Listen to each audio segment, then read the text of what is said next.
Nosso site tem por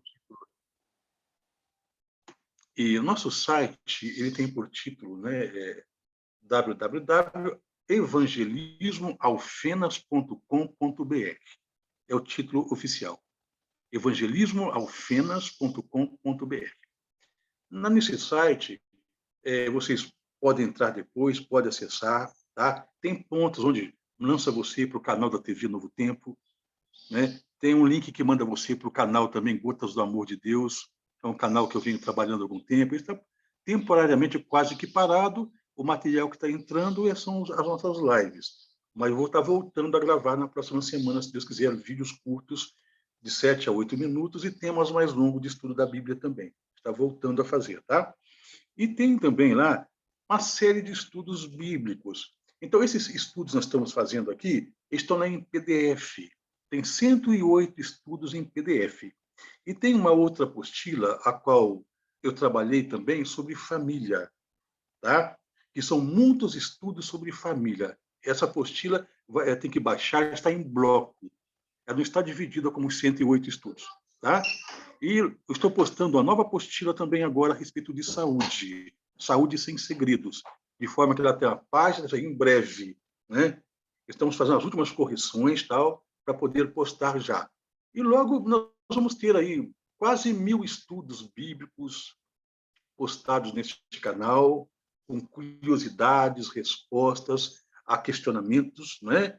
Refutações, alguns pontos heréticos. Esse canal ele foi preparado para você poder participar e evangelizar também. Porque hoje, às vezes, nós queremos ensinar alguém e acontece, nem sempre temos a resposta, o material apropriado, às vezes não sabe responder à indagação de nossa fé. Esse canal, a intenção é oferecer tudo isso para que todos possam ter facilidade, tanto do aprendizado para quanto evangelizar, para transmitir, tá? www.evangelismoalfenas.com.br. É difícil? evangelismoalfenas.com.br não é difícil, tá? Então anotem aí e após terminar o nosso estudo, tá bom? Olha, viu, Mara, também os estudos que você postar, eles vão no meu canal Gotas do Amor de Deus e o canal faz parte também nesse site lá. Vão estar postados lá, tá bom? Uma divulgação para que todos possam tirar o melhor proveito possível e é uma contribuição, né, que está dando para que todos possam também tirar um proveito aí de crescerem, ajudar outros a crescerem também. Ok? Pois bem, então nós vamos ao nosso estudo. Vamos lá. O último encontro que nós tivemos aqui foi a respeito dos requisitos para a salvação. Por que salvação? Somos mortais, vivemos num mundo onde o mais forte domina, né? Onde pessoas com a capacidade intelectual maior e com interesses próprios, egoístas, eles estão dominando e vai dificultando a vida para muitos, causando sofrimento. Então, Deus quer nos salvar, livrar das condições de mortais, nos tornando imortais, e para um mundo em que Ele vai governar. Acho que a oração do Pai Nosso, nós pedimos, venha a nós o teu reino. Nós pedimos que Jesus venha governar aqui. É um reino com justiça, é um reino com amor, onde nada é feito por interesse e por egoísmo, porque Deus não tem, né, essas características de egoísmo, né? Deus é Deus de amor, é um Deus de bondade.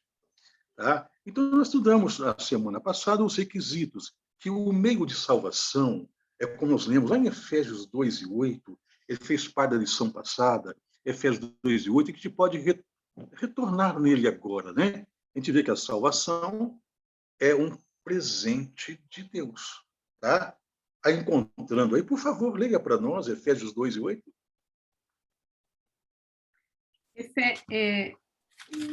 Efésios 2, verso 8. Isto.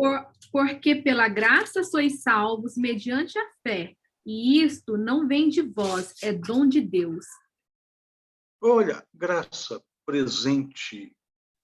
Nós não fazemos nada que nós venhamos a fazer, sabe? Nos dignifica, nos qualifica com os direitos de ter a salvação. Nós lemos a semana passada, Isaías também, que as nossas obras de justiça são consideradas como algo imundo, não é? Como um resto lá de menstruação, um resto de aborto, É o termo que Deus usa em Isaías 64, verso 6. Então, não tem nada que eu faça que eu possa me colocar numa posição e falar assim, eu sou merecedor da salvação. Não, é graça. É dom gratuito de Deus. É um presente para quem não merece. Então, a salvação está estendida para todas as pessoas, para você, para mim, para quem a gente acha que não merecia, é para todo o mundo. E essa lição passada, nós estudamos sobre as características de dois personagens na Bíblia, lembra? Sobre Judá e sobre Jacó. E ao lermos na Bíblia a história desses dois homens, eles nada fizeram que aprovassem. Né? Jacó mentiu, enganou o pai, enganou o irmão, sofreu muito tempo. Né? Judá, ele não foi um bom filho, Judá também, ele foi injusto como a nora e tudo, mas diz que no percurso, na trajetória de vida desses dois personagens, foi acontecendo uma mudança. Deus honrou a Judá, a sua família, a sua tribo, do qual de Judá veio o Messias. Né? E Deus honrou a Jacó em sua luta contra o seu próprio pecado, recebeu o perdão de Deus, a bênção de Deus, e Deus fala, você não vai se chamar mais Jacó, mas Israel, príncipe de Deus. Né? Então, nota que esses dois personagens tiveram uma vida pregressa, desaprovada. Porém, no desenrolar de suas vidas, eles aproximaram de Deus e passaram por uma transformação para a aprovação divina. Mas não que essa aprovação divina fosse com base em méritos deles terem crescido. Esse crescimento espiritual deles veio do próprio Deus, da assessoria, da presença do próprio Deus na vida deles. Então, com isso, nós concluímos que a salvação é para todo mundo. De onde nós não temos esperança, onde nós não vemos nenhuma perspectiva na vida de pessoas, não vemos nenhuma perspectiva que ele possa mudar ou vir a pertencer ao reino de Deus, Deus pode tirar pessoas do pior atoleiro de desvio moral, dos piores pecados e trazê-los para o reino dele. Tornar essas pessoas herdeiros do reino dele. Então, salvação é para todo mundo. Mas o tema que nós vamos ver agora é o seguinte: mesmo a salvação sendo de graça, estando aí exposta para todas as pessoas, sabe que todos aqueles que são chamados, existe uma classificação, tá? Existe uma seleção, a gente chama seleção da graça, né? E essa seleção não é por capacitação humana, não é porque a pessoa tem um QI elevado, né? Capaz de pensar mais, de ver mais, não, não. Esta seleção também é graça, é misericórdia de Deus. Vamos nos textos da Bíblia, que vai nos explicar mais a respeito disso. Eu os convido a abrir em Atos dos Apóstolos, o capítulo 17, versículo 31. Atos 17, verso 31.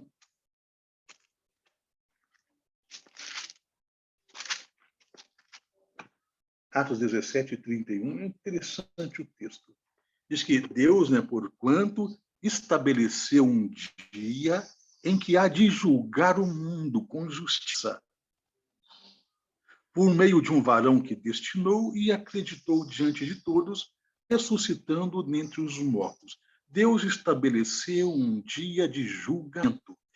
Quando nós falamos em julgamento, o conceito que temos de juízo, né, é aquela compreensão que nós temos de um tribunal, onde pessoas que cometeram crimes, após ficar um período de reclusão, né, elas são levadas ali para prestar contas do que fez. E ali, diante de testemunhas e tudo, né, até que o juiz chega a um veredicto de uma absolvição dos problemas, quando provada inocência, ou de uma condenação de acordo com os erros praticados, né, com as normas, em confronto com as normas da lei. Então, o conceito que nós temos de um juízo é isto. Mas o juízo de Deus, ele não é no nosso modelo. E quando estudamos a Bíblia, a gente entende a forma que Deus julga. E aqui o versículo fala, Deus já estabeleceu um dia deste julgamento. Diz que ele julga com justiça. O juízo de Deus é com justiça. E nós vamos entender, no desenrolar do estudo, que esse juízo de Deus, ele simplesmente, tá? Ele pode ser colocado como uma avaliação de caráter. Vê que a salvação está para todas as pessoas. O trabalho do Evangelho é nos reeducar para o reino de Deus. O formato de educação que nós adquirimos aqui é para esta vida. Né? Uma formação acadêmica neste mundo nos facilita para vivermos menos sofridos aqui. De forma que hoje, quem não tem nenhuma formação vive com mais dificuldade. Até aqueles que estudam, né? Encontram um campo tão disputado na área profissional, com tanta dificuldade, né? Mas tendo já a formação, já ajuda. Então, isso nós entendemos como um processo educativo. Mas a Bíblia fala que Deus tem um processo educativo em relação a nós. Esse processo vem das Escrituras Sagradas. E após a pessoa ser educada pelo Evangelho, né? Ou ela receber as instruções, para que ela possa ter o nome escrito como candidato à herança ou ser um herdeiro do reino de Deus, da qual a oração do Pai Nosso fala, tá? Ela precisa preencher algumas características. Então, este juízo de Deus chama avaliação de conduta. Deus avalia o nosso caráter conforme nossa conduta aqui. Isto é juízo. Juízo na linguagem de Deus não é condenação, tá? A Bíblia fala de juízo de Deus em 3 fases. A gente vai começar a estudar hoje essa primeira fase.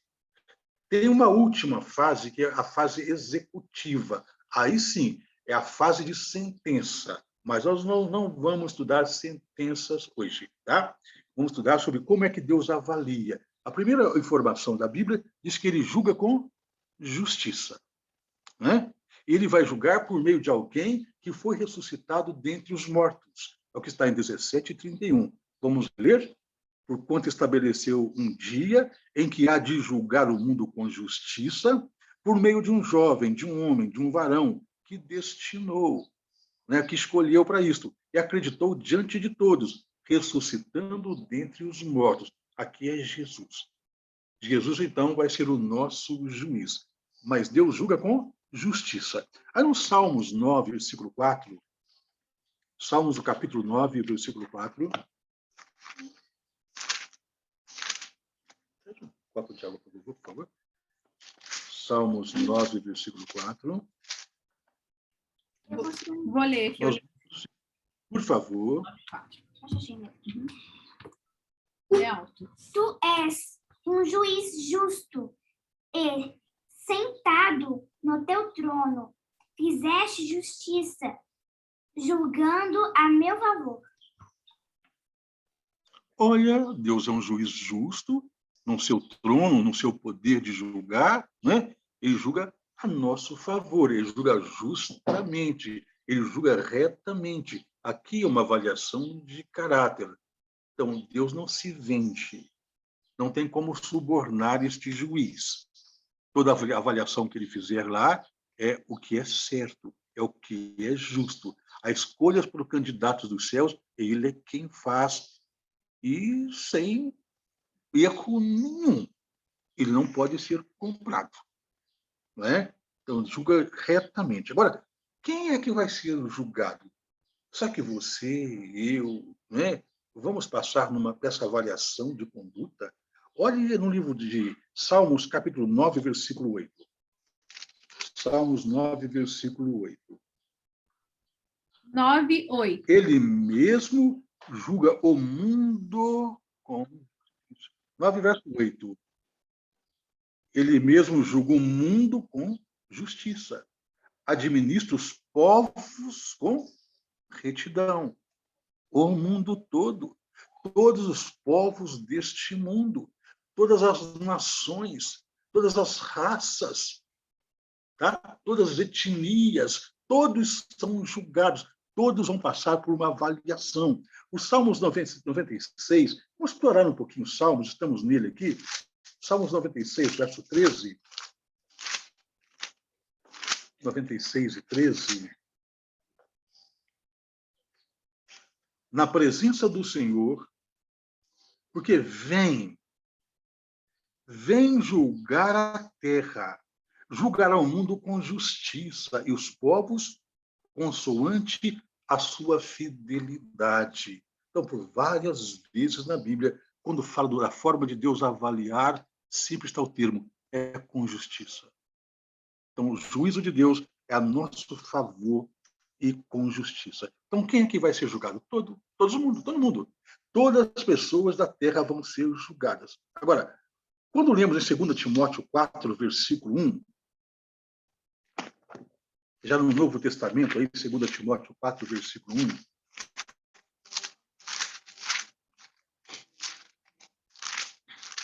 olha o que encontramos aqui. Conjuro-te perante Deus e Cristo Jesus, tá? Segundo o capítulo 4, versículo 1. Conjuro-te perante Deus e Cristo Jesus, que há de julgar quem? Vivos e mortos. Vivos e mortos, pela sua manifestação e pelo seu reino. Julga todo mundo, mas os que não morreram, os que já morreram vão passar por julgamento? Sim, vão ter que passar também por um julgamento. A história deles está ali anotada diante de Deus. Existe uma avaliação de sua história, daquilo que eles fizeram aqui. Porque vai ter um resgate da sepultura, né? Deus tem poder para isso, nós vamos ver nos nossos estudos, tá? Daqueles que morreram e que estavam em harmonia com os planos de Deus para o reino dele. Então, mesmo que as pessoas tenham morrido, tá? O que elas fizeram aqui de forma que tivesse harmonia com o reino de Deus, elas vão herdar o reino de Deus. Para Deus, a morte não é o limite, para nós é. A morte até nos amedronta, mas para Deus não. Tá? Então, vivos e mortos vão ser avaliados. Todas as pessoas vão ser julgadas. Agora, esse juízo não é de maneira coletiva. Eu faço parte de uma comunidade, quem sabe uma comunidade cristã, né? Então, Deus vai julgar aquela comunidade como um todo. Não, é individual mesmo. Eclesiastes 3, verso 17. Eclesiastes 3, verso 17. Diz: então disse comigo, Deus julgará o justo e que mais? E o perverso, pois há tempo para todo propósito e para toda obra. Então, é individualmente. Se eu faço parte de uma comunidade, mas lá tem pessoas que são boas e justas, mas tem pessoas que estão lá, embora seja uma comunidade de renome, direcionada para boas causas, mas tem gente ali que sabe, né? Quem sabe tem uma vida que não é tão boa. Lá dentro é maravilhoso, mas lá fora, né? Nos outros relacionamentos, quem sabe com a família, nos negócios, não é uma pessoa de boa índole, uma pessoa de bom nome, não tem um caráter ilibado. Então, se Deus julgasse uma comunidade como um todo, o bom e o mal herdariam o reino. Mas a Bíblia diz que não, Deus julga tanto o ímpio, tanto o perverso, como o justo. Então, é individual. Cada caso passa em avaliação diante de Deus, tá? Sabe que até aqueles que creem em Jesus, que seguem a Jesus, vão ser julgados. Em Tito, capítulo 2, verso 11, Tito, Novo Testamento, aí pertinho do livro de Hebreus, bem no finalzinho da Bíblia, tá? Tito, Novo Testamento, capítulo 2, verso 11, tá? Vamos ver como é que diz aí, 2 e 11. Porquanto a graça de Deus se manifestou salvadora a todos os homens. Todos são convidados para o reino. Todos são convidados para a salvação. Colossenses 1 e 12, só voltar um pouquinho. Colossenses 1 e 12. Né? Aquele que estiver aí com, quem sabe, a Bíblia no celular, né? Fica até mais fácil para achar. Né? 1 e 12 diz: dando graças ao Pai que vos fez idôneos a parte que vos cabe da herança dos santos na luz. Então, Deus nos transforma e nos faz pessoas responsáveis, pessoas idôneas para herdar o reino dele. Então, essa avaliação de conduta, a pessoa recebeu o evangelho. Mas o trabalho do evangelho é transformar pessoas. É claro que a letra simplesmente do evangelho, a mensagem comunicada verbalmente, ela tem o seu efeito de persuasão, mas não tem o efeito de transformação. Se o Espírito Santo não for convidado para esse trabalho de pregação do evangelho, porque ele é aquele assistente pessoal de cada um. Lembra que nós estudamos que o trabalho dele é o Paráclitos, é aquele que anda ao lado. Então, se você recebe o Evangelho, você passa o Evangelho para alguém, a pessoa ouviu, quem que vai estar trabalhando com aquela pessoa agora? É o Espírito Santo. Você fez a parte de comunicar o Evangelho com aquela pessoa. O trabalho difícil de mexer com o coração, com a mente, de ter um poder que ajuda a lutar com as fraquezas, com transformação, isso vem do Espírito Santo. Tá? Então, diz a Bíblia que o Evangelho, a salvação é para todos, nós lemos em Tito 2:11, em Colossenses, aqui o capítulo 1, o versículo 12, né? Nós lemos que Deus quer, através do Evangelho, nos transformar em pessoas idôneas para sermos herdeiros. Eu uso sempre uma ilustração, e talvez não seja bem cabível, que a gente não pode comparar seres humanos à pessoa de Deus, né? Mas a linguagem que eu uso até agora, talvez eu consiga uma linguagem melhor até mais para frente para exemplificar isso.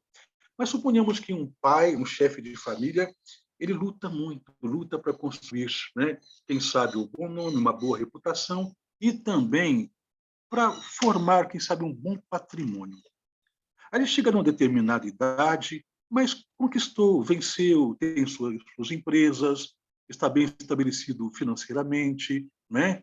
Tem um bom conceito na sociedade, quem sabe o seu produto, né? O mercado que ele pratica é aceitável e tudo. Aí ele tem os seus filhos, ele gera filhos.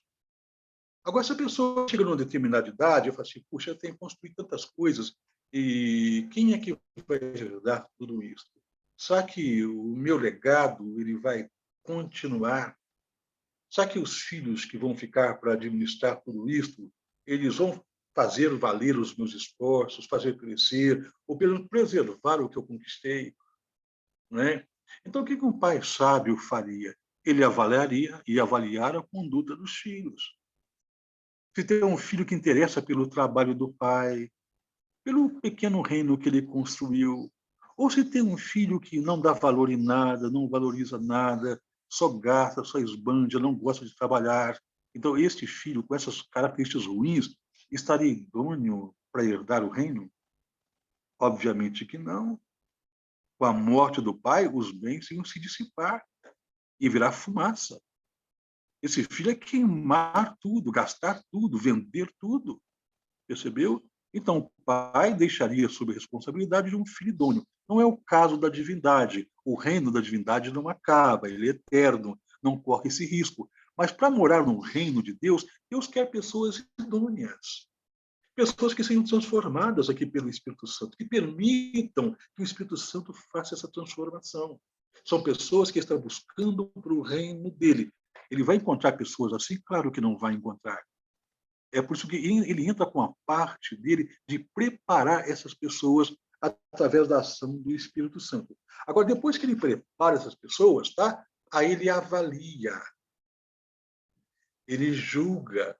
Ele não avalia sem antes dar os devidos preparos, sem antes condicionar a pessoa para aquela avaliação. É como um professor fala assim, nós vamos ter prova de tal disciplina tal dia. Essa prova é para quem? É para alunos que estão sendo educados naquela matéria, não é? Se entra alguém naquela sala de aula e que não estuda, não tem uma formação até aquele nível, né? Que alguém, o professor está ensinando ali, essa pessoa estaria à altura para ser testada? Claro que não. Não estaria à altura para ser avaliada, porque ela não recebeu os benefícios da informação, do crescimento para ser avaliada. Deus só avalia, Deus só julga quem já tem instrução. Tá? Então, por isso que o evangelho tem que ser pregado, para instruir as pessoas, porque todos nós temos que passar por uma avaliação. Até os que morreram vai passar por esta avaliação. Para sermos herdeiros do reino, precisamos passar por esta avaliação. Ela é individual. Tá? Até aqueles, os mesmos que creem em Jesus, né, vão ter que passar por uma avaliação. Agora, para fazer esta avaliação, é claro, nós estamos falando de um Deus onipotente. E dentro dessa palavra onipotente se enquadra muitas coisas. Enquadra a eternidade, né, a presciência dele, né, enquadra tudo aquilo que Deus é. E a onipresença dele. Então, a onipotência é uma palavra usada para todos os atributos da divindade. E Deus, sendo um Deus onipotente, É claro que ele é um Deus presciente. Ele conhece os menores detalhes da tua vida, da minha também. Certo? Mas esta avaliação, ela é feita, Deus expõe esta avaliação para os anjos. Deus expõe a avaliação do teu caráter, do meu caráter, para o universo perfeito que não caiu.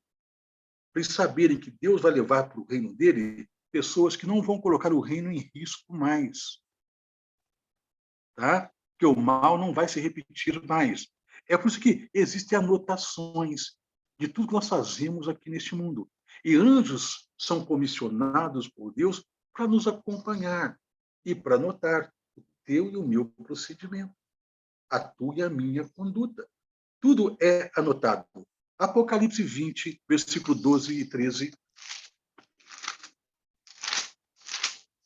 Apocalipse 20, verso 12 e 13.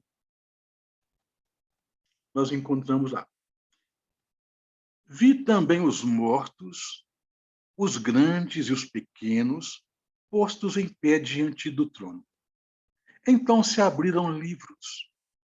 Ainda outro livro, o livro da vida foi aberto. E os mortos foram julgados segundo as suas obras, conforme o que se achava escrito nos livros. Então, existem arquivos de memória nos céus. João usou a linguagem de livros aqui, né? Se nós, em nossa era, temos recursos de armazenar informações, né? E nos dias de João não tinha isto. Eram tudo em registros, livros, rolos, né? Não havia nem encadernação como essa Bíblia comum aqui, né? Eram escritos em rolos. E nota que Deus usou, João usou a palavra livros, porque foi isso que Deus mostrou para João, para ele poder escrever. Quem sabe essa visão apocalíptica fosse vista hoje, João veria um dos recursos mais modernos de armazenar informações, né? Quem sabe um chip, um cartão de memória, mesmo um computador, mas naquela época foi livros, e assim João relatou. Mas o que a Bíblia está dizendo é que nos céus tem arquivos de memórias, das tuas memórias da vida e da minha, da memória daqueles que morreram. Tudo está registrado lá. E o julgamento é feito com base nesses registros. Não que Deus precise desses registros, entenderam? Deus é onipotente. Ele sabe de tudo. Agora, há registros que os anjos não têm esse nível, né, de onisciência plena, são superinteligentes, mas isso é atributo da divindade, só da divindade mesmo, né? Então, os anjos vão acompanhar registros nas suas vidas, os seres perfeitos de outros planetas. O trono de Deus está lá em aberto para investigação, para saberem como é que Deus está lidando com o plano da redenção nossa, da humanidade, né? Então, tem registros lá. E Apocalipse 20, o versículo 13, fala assim, deu os mortos, deu o mar os mortos que nele estavam. A morte e o além. A morte que o além é um símbolo da sepultura. Algumas Bíblias falam sepultura, os mortos, os sepulcros. Entregaram os mortos que neles havia. E foram julgados de que forma? Coletivamente? Como é que diz na sua Bíblia, o final do versículo aí? Por um. Um por um. Um por um. Então, o juízo é individual. Certo? Então, Deus quer que você desenvolva um caráter, aproveite o que o Espírito Santo está investindo em você, eu devo aproveitar o investimento que ele faz em mim. E toda influência positiva, né? Olha, faça o que é certo, me corrige quando estou fazendo errado, me põe no coração o prazer de fazer o bem, certo? Tudo isso é influência positiva do Espírito Santo. E se eu permito essa ação do Espírito Santo, eu estou sendo modelado. O meu caráter está sendo modelado para ser cidadão do reino. E quando o meu nome for avaliado, que está tudo registrado lá, nós temos um anjo que anota tudo, tá? Tudo. Inclusive, Mateus 18, verso 10, para que todos nós temos um anjo que nos acompanha. Mateus 18, verso 10.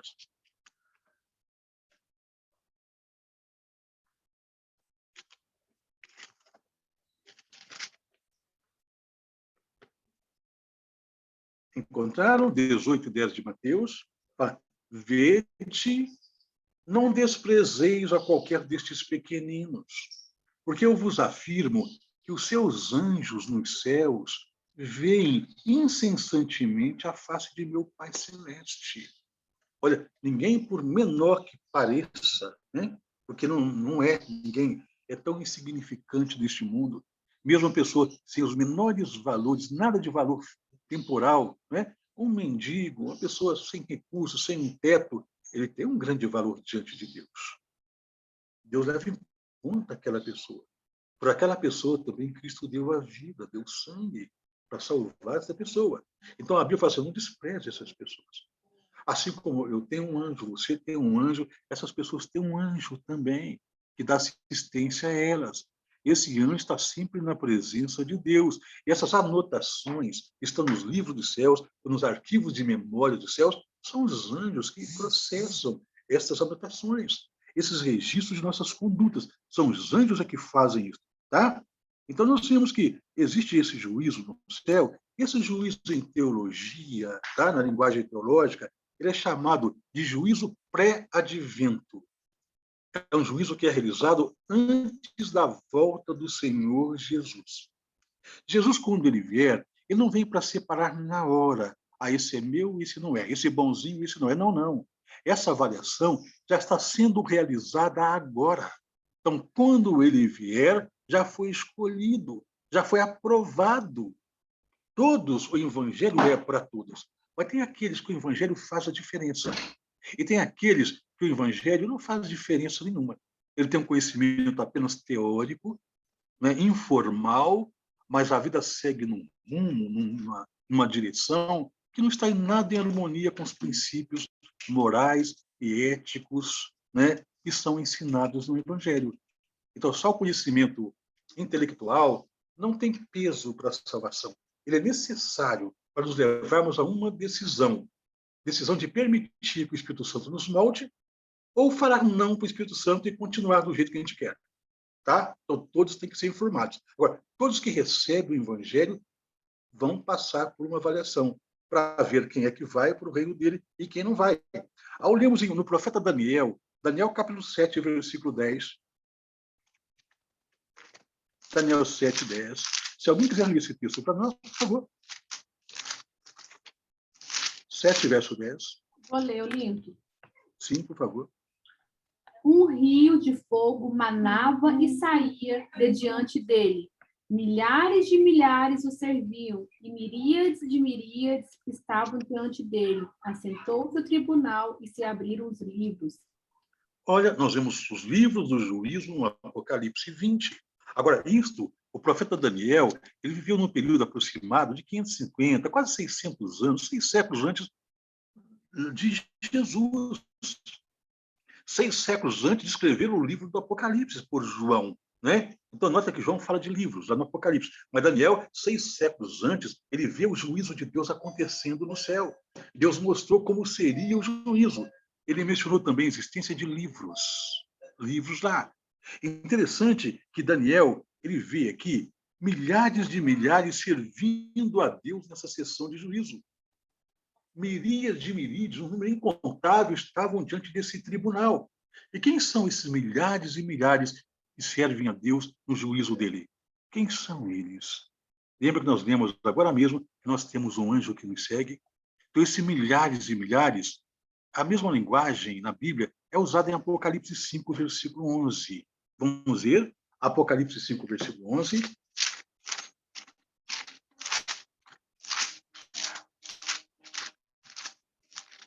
5:11 de Apocalipse. Olha o que nós encontramos aqui. Interessante.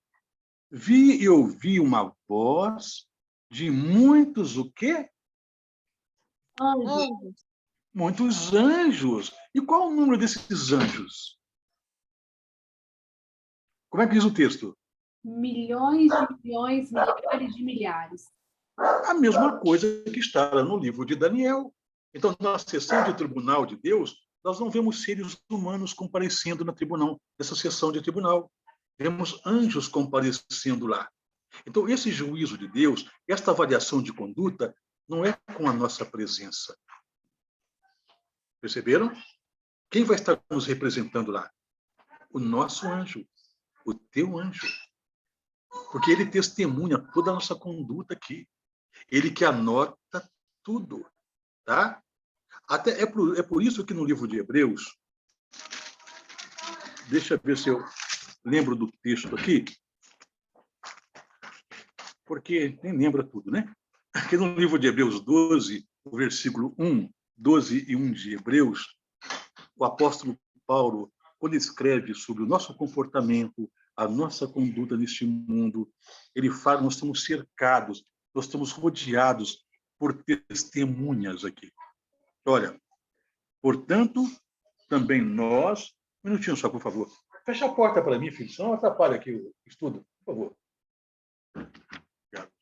Portanto, também nós, visto que temos a rodear-nos tão grande nuvem de testemunhas, desembaraçando-nos de todo o peso e do pecado que tenazmente nos assedia, corramos com perseverança a carreira que nos está proposta. Estamos cercados de testemunhas, no qual, na simbologia da Bíblia, o termo usado aqui é nuvens. Então, coletivo para anjos, dentro do termo espiritual, é nuvens. Acho que a Bíblia fala que Jesus vem com as nuvens dos céus, ele vem com os anjos dele. Tá? Já com esse vapor que te vê no céu, né? Ele vem com os anjos, nuvens dos céus. Então, estas nuvens, nós estamos cercados, são os anjos que estão nos observando, queridos. Tudo é anotado. Então, se você aceitou o Senhor Jesus, está conhecendo o Evangelho, glórias a Deus. Permita que o Espírito Santo transforme, faça mudanças, tá? Lute contra as tendências carnais, deixa que o Espírito Santo transforme, para que no momento que ele for avaliar o seu nome, tá? Você seja aprovado para o reino dele. Nós estamos cercados de testemunhas, mas tudo está sendo anotado pelos nossos anjos. Tudo está sendo anotado, né? E no momento desse juízo, tá? Diz a palavra de Deus que no momento desse juízo, o responsável por este juízo é Jesus. Vamos ver isso? Tá? Daniel 7 mesmo, nós estamos nele, vamos voltar lá, Daniel 7, os versos 9 e 10. Estamos entrando em algumas partes de livros proféticos, tá? Daqui a pouquinho nós estamos entrando dentro do Apocalipse e vamos ver, então, todos os acontecimentos no mundo político, no mundo civil, o quadro econômico do mundo, as pandemias da Terra, tá? O controle de pessoas sobre a raça humana, tudo isso nós vamos encontrar daqui a pouco, quando entrarmos no Apocalipse. Tá? Então, todo documento que nós tivemos hoje simplesmente comprova que estamos vivendo as profecias bíblicas, estamos em pleno cumprimento das profecias bíblicas. Tá? Mas no livro de profeta Daniel, o capítulo 7 ainda, nós lemos sobre juízo, né? Nós lemos o verso 9, não foi? O verso 9 e o 10. Mas se você, dentro do mesmo capítulo, no 7, mas se você ler os versos 13 e 14, você vê algo interessante. Olha, eu estava olhando nas minhas visões da noite. Eis que vinha com as nuvens do céu, quem? Quem, Daniel? É Jesus, né? Isso, o Filho do Homem é um título de Jesus. O próprio Jesus chegou a dizer assim, o Filho do Homem, né, será preso, será morto. Ele sempre se referiu a ele como Filho do Homem. Porque antes mesmo, né, dele vir, esses títulos já estavam na Bíblia. Isso simplesmente veio provar a messianidade de Cristo, que Jesus era aquele o qual os profetas haviam falado a respeito dele. Então aqui fala que o Filho do Homem, né, ele foi levado de um lugar para o outro nos céus, esse que vinha com as nuvens do céu, como Filho do Homem, e Jesus, que é o Filho do Homem, foi levado à presença de quem? Do Ancião de Dias, um título na linguagem humana atribuído a Deus Pai. Jesus é levado a Deus Pai. Ele passa de um setor do céu para outro setor do céu, tá? E foi levado na presença de Deus. E quando ele foi levado à presença de Deus, o que Deus entregou para ele? Olha o versículo 14. Pode ler, por favor.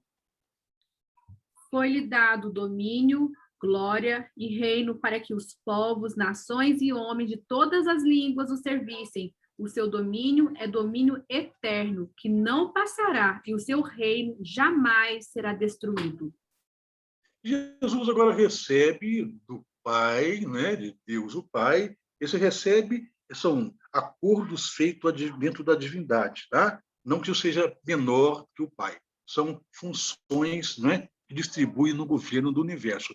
Jesus recebe agora o governo, né? Foi dado o domínio, e nesse domínio, o que acontece? Deus passa para Jesus nessa sessão de tribunal, Deus abre a sessão de julgamento da raça humana, de avaliação da conduta sua e minha, de todos nós. Deus abre essa sessão e Jesus entra nessa sala de tribunal. E Deus passa para Jesus agora esta função. Ele decidir quem vai fazer parte do reino ou não. Então, a partir desse momento, aquele tribunal ele passa a ser chamado de Tribunal de Cristo. 2 Coríntios, capítulo 5, versículo 10. 2 Coríntios 5, verso 10.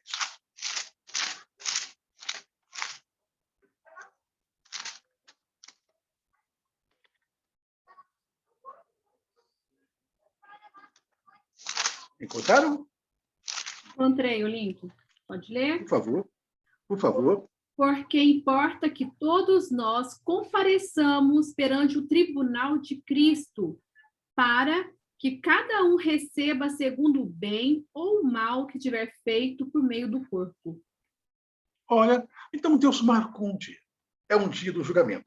É um julgamento prévio à volta dele. Quando Jesus vier, cada caso vai estar decidido.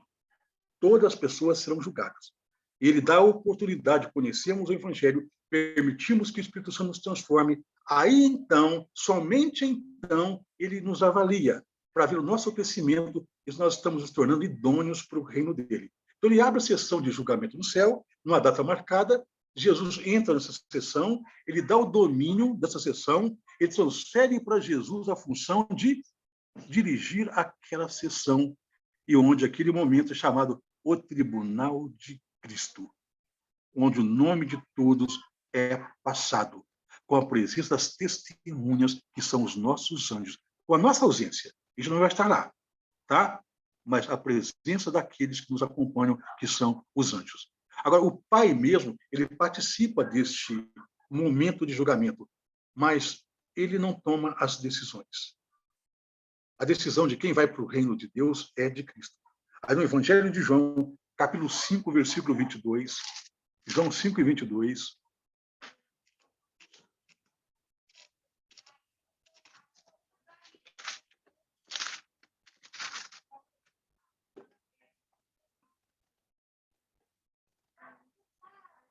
Cinco e 22 de João. E o Pai, como é que diz na sua Bíblia?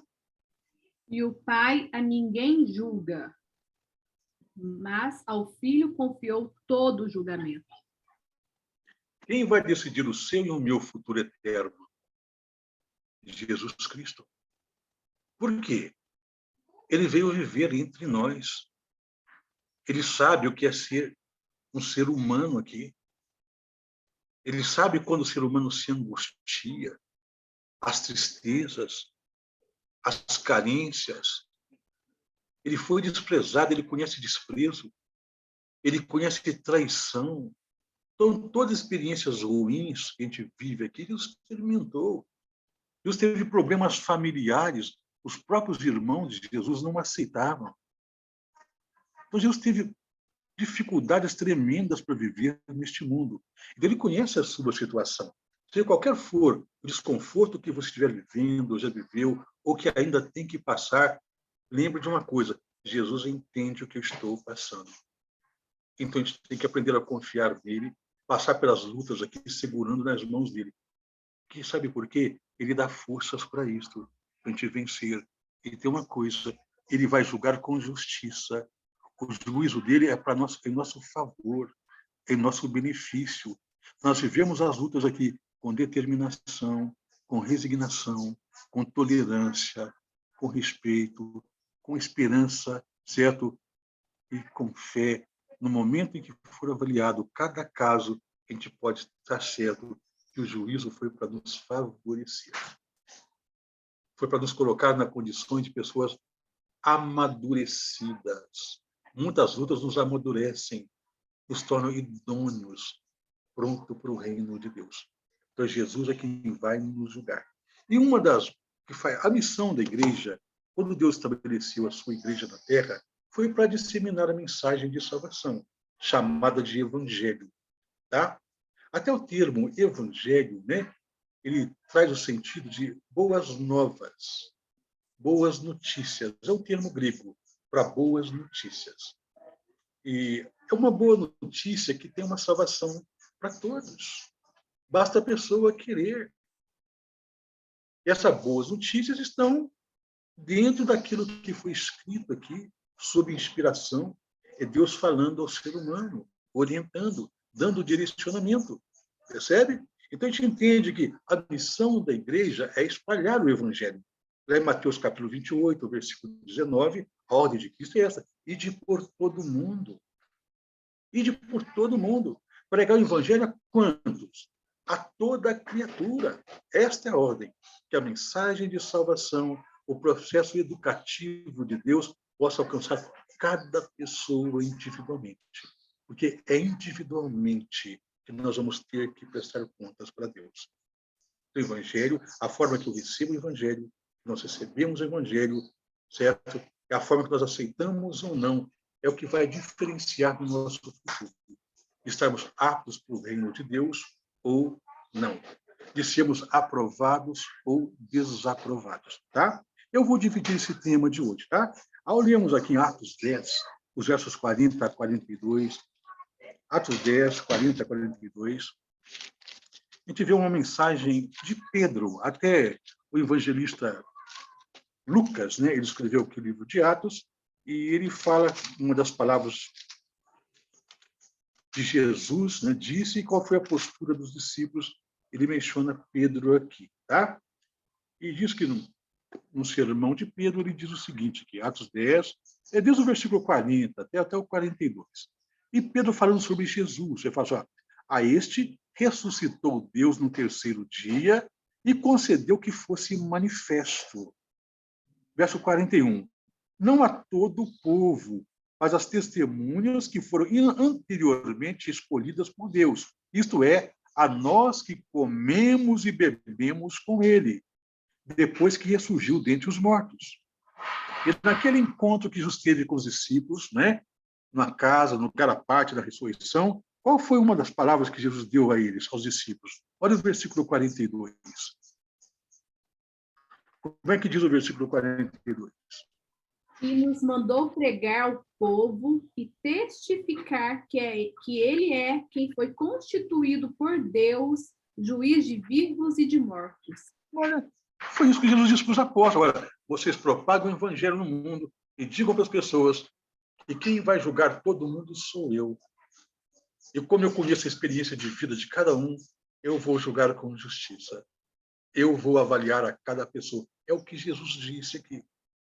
Pedro fala, ele nos mandou anunciar que ele é quem vai julgar vivos e mortos.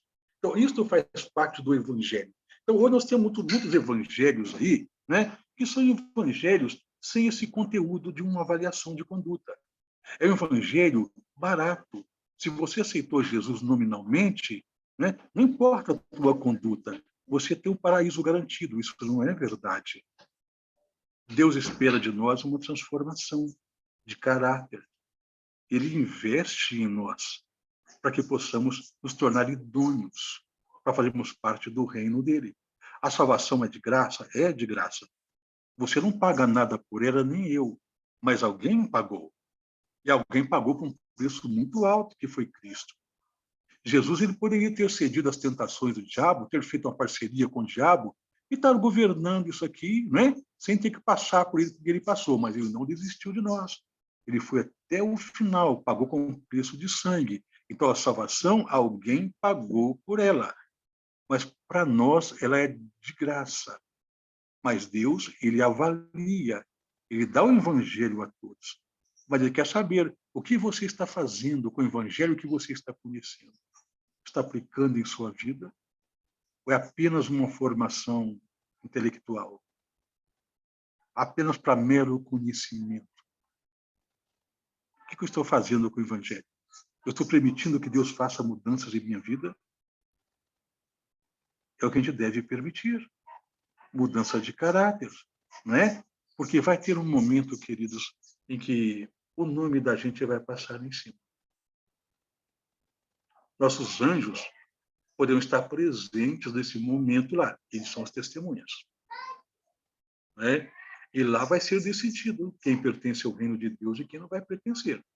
Aquele que for avaliado como não merecedor do reino, ele vai continuar vivendo aqui da mesma maneira que está vivendo. Deus vai continuar cuidando dele, dando alimento, arrumando portas para o emprego, para o trabalho, mantendo essa pessoa. Que Deus ama os seus filhos. Mas isso não é nenhuma garantia que no reino vindouro, onde as pessoas vão se tornar imortais, onde o próprio Cristo vai governar, pessoalmente governando, isso não é garantia que as pessoas poderão participar deste reino se elas não permitirem uma transformação aqui. Então, a mensagem do juízo, de uma avaliação, ela faz parte dessa mensagem de Deus, faz parte do Evangelho. Tá? Agora, nós vamos dividir esse tema. Na semana que vem, eu quero entrar com você na sequência desse tema. Nós vamos analisar as fases deste juízo. Tá? Eu citei que ele tem 3 fases. A primeira fase é chamada na Bíblia como juízo pré-advento. Juízo que está sendo realizado. Esse julgamento, esta avaliação de conduta já está acontecendo no trono de Deus. Já está acontecendo, não vai começar. Já começou. E como nós vemos em Apocalipse hoje, começou pelos que morrem, pelos mortos. Então, enquanto eu estou vivo, há uma esperança. Mas não tem a vida na palma das minhas mãos. A vida é fugaz. Né? Lá em Tiago 4,14, fala assim, afinal, o que é a vossa vida? Sois como neblina, que parece por um instante e logo se dissipa. A gente não tem a vida aqui nas mãos. Então, o momento de permitir as mudanças é hoje, é agora. Aceitar o trabalho do Espírito Santo. Né? Então, por isso que a igreja tem essa missão. Ele fala assim, olha, entregue a vida para Jesus. Então, existe a primeira fase do juízo que já está acontecendo. E nós vamos até compreender na Bíblia, pelos livros proféticos, quando é que começou esta avaliação de conduta. Sabe que a Bíblia dá uma data para isso? Uma data, com base nos calendários antigos da Bíblia, o calendário judaico, encontrado em Levítico 23. O juízo, a avaliação de conduta pré-advento já começou. E nós vamos estudar isso nas lições que se seguem. Tá bom? Então, já existe um juízo, está acontecendo, pré-advento, ou chamado também, na linguagem mais popular, de juízo investigativo. Por quê? Cada caso é investigado pelos anjos, pelas pessoas dos outros planetas perfeitos, de acordo com os registros que estão lá. Não para conhecimento de Deus. Deus não precisa disso. Ele sabe tudo. Mas tudo é anotado, é colocado em aberto para o universo expectante possa se tornar participativo neste julgamento. Tá? Então, juízo pré-advento ou juízo investigativo. Esse já está acontecendo. Nós estudamos aqui um tema também chamado juízo comprobatório. Talvez você não tenha lembrado disso. Mas lembra quando estudamos a respeito da nossa ida para o céu? Que nós vamos ficar 1000 anos nos céus. Nossa estadia no céu é 1000 anos só. É o período em que a Terra vai ficar desolada, sem luz, sem vida. Satanás e seus anjos presos aqui neste planeta escuro, sem poder deslocar para qualquer outro mundo, contemplando as obras de destruição que ele levou as pessoas a praticarem. Né? Então, e nós vamos estar nos céus por 1000 anos. Lembra que estudamos que lá nós vamos avaliar a conduta daqueles que não foram. Nós vamos ter pelo menos 3 surpresas ao chegarmos ao céu. A primeira surpresa é de estarmos lá sem mérito nenhum. Você não merece. E, de repente, vai estar vendo a Deus e sendo imortal. Maravilha. A surpresa. Meu Deus é bom demais, eu não valia nada, eu estou aqui. Né? A segunda surpresa é, quem sabe, encontrar nos céus pessoas que te acham que não merecem. Nós temos, né, um pensamento, uma ideia, quase que a maior parte das pessoas, de fazer a avaliação das pessoas. A gente olha para a pessoa e te deduz quem a pessoa é. Deus não é assim. Deus olha por dentro, o interior da pessoa, os sentimentos, a história. E tem muita gente aí que vive uma vida muito louca, muito atrapalhada aqui, mas no momento que elas conhecem a Cristo, elas dão uma virada na vida, fazem um retorno tão forte na vida e passam a seguir a Jesus, mesmo que por pouco tempo. Talvez venham a morrer, mas morrem seladas para a salvação. E nós vamos encontrar pessoas nos céus que, sob o nosso olhar e critério, julgamento, não mereciam estar lá. não é? Mas tem pessoas que nós não vamos encontrar nos céus. Eu gostaria que fosse diferente. Talvez a gente não encontre um líder religioso que se escondia por trás da capa de uma religião, de uma Bíblia, mas tinha uma vida reprovável, uma vida oculta que só Deus sabe.